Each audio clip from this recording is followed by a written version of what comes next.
It's Dr. Caxton Perry again. To my left is Mrs. Kim Makonjola. To my right, my lovely wife, Adeo Perry. And today we're talking about premarital counseling. And I'm going to start with Mrs. O'Perry, who has a question for me. And after this question, we're going to have some dialogue. Thank you, honey.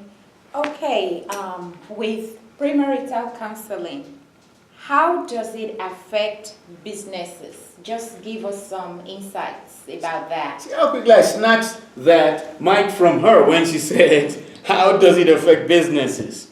Listen, if you're a business owner, you need to listen carefully. If you're an employer, if you are a supervisor, you see, premarital counseling is so vital to some core components of your business that you never even thought of. One of them is that when the person starts going through a bad marriage that ends up in divorce, absenteeism will increase. All right? Eventually, performance drops, productivity can be affected.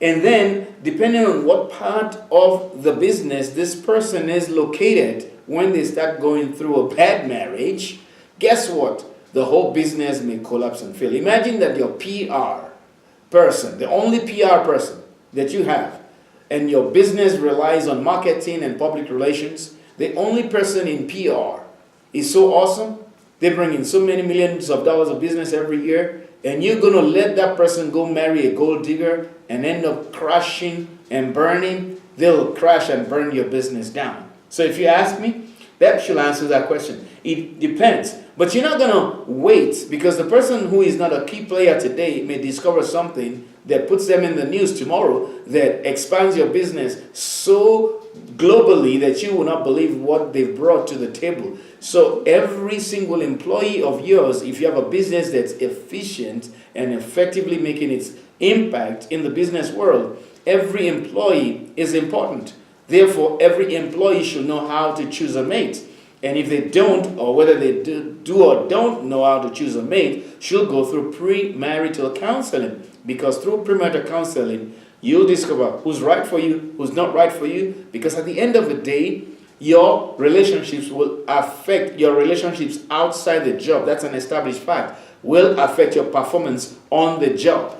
And your performance determines your productivity. The productivity may determine whether or not a scandal occurs in your business, or rather, a bankruptcy eventually.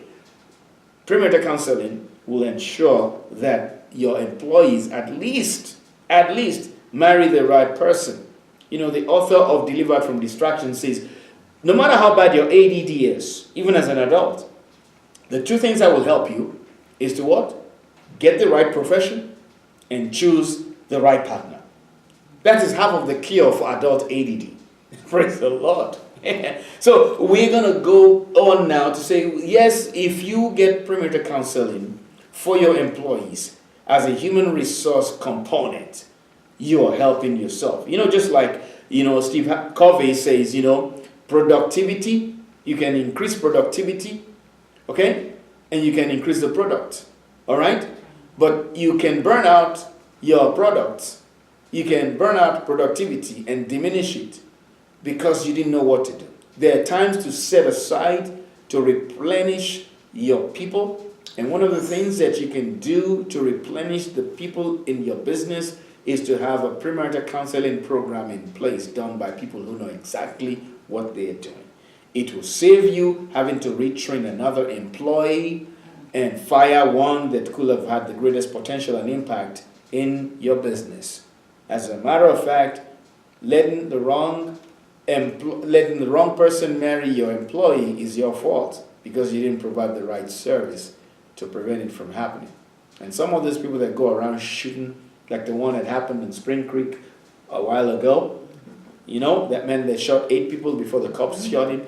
And I met that guy and done premarital counseling for him and that lady. I guarantee you 8 out of 9 times he would not have married that woman in the first place.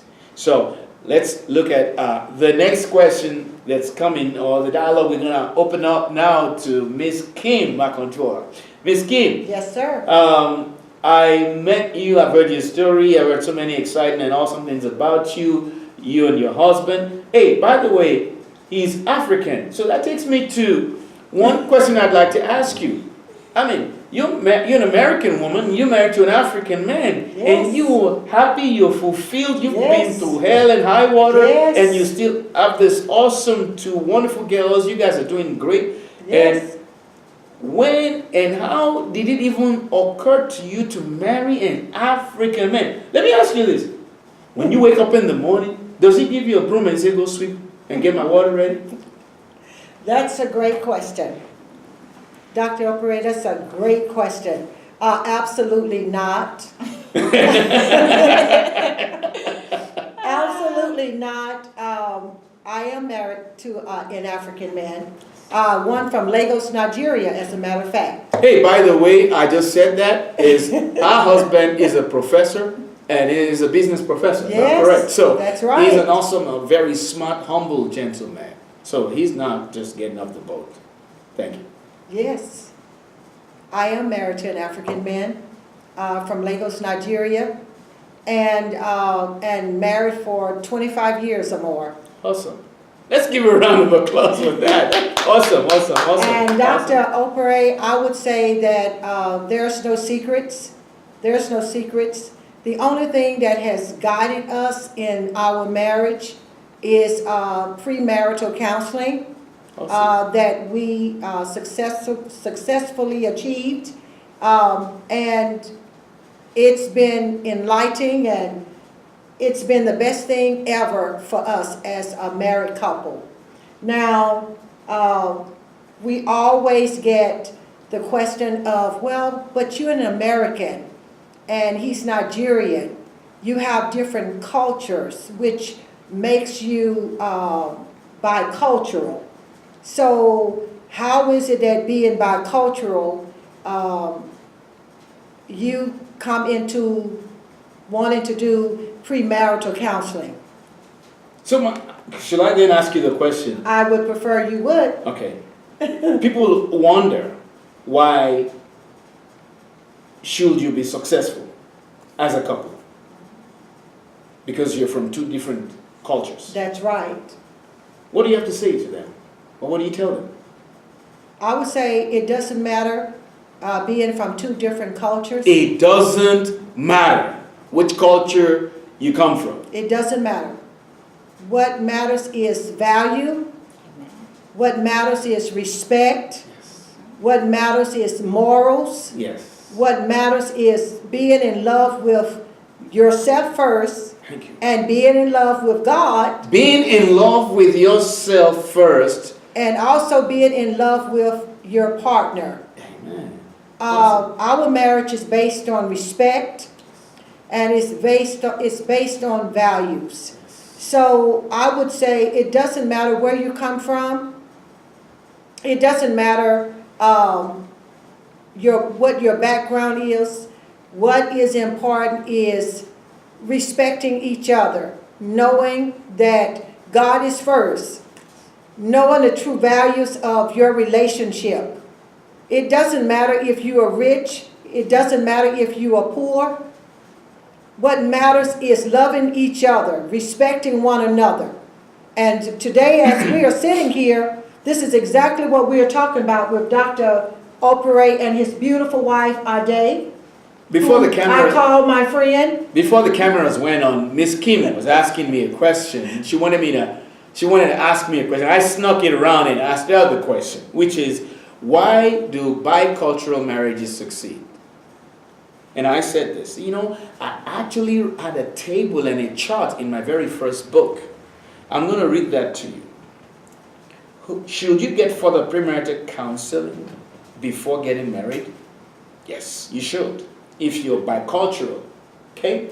Because there's so many things hiding in your culture that may be good, and so many things hiding in your culture that may be bad.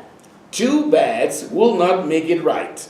We all know that. But what I want to share with you is some statement in that book. It's a paragraph. Why do bicultural, which is, I'm rephrasing it, why do intermarriages succeed? And in that, my very first book, intermarriages that succeed do so for the same reasons that other intercultural marriages succeed. In other words, people of the same culture, when their marriage succeeds, 25, 30, 40, 50, 100 years, okay? What is it that the bicultural or biracial marriages share with them?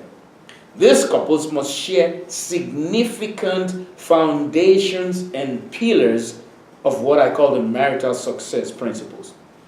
Dr. Joyce Brothers, and some of you know her, showed that couples can share similar or identical foundations despite their geographical differences. Thank you, Dr. Caxton-Perry.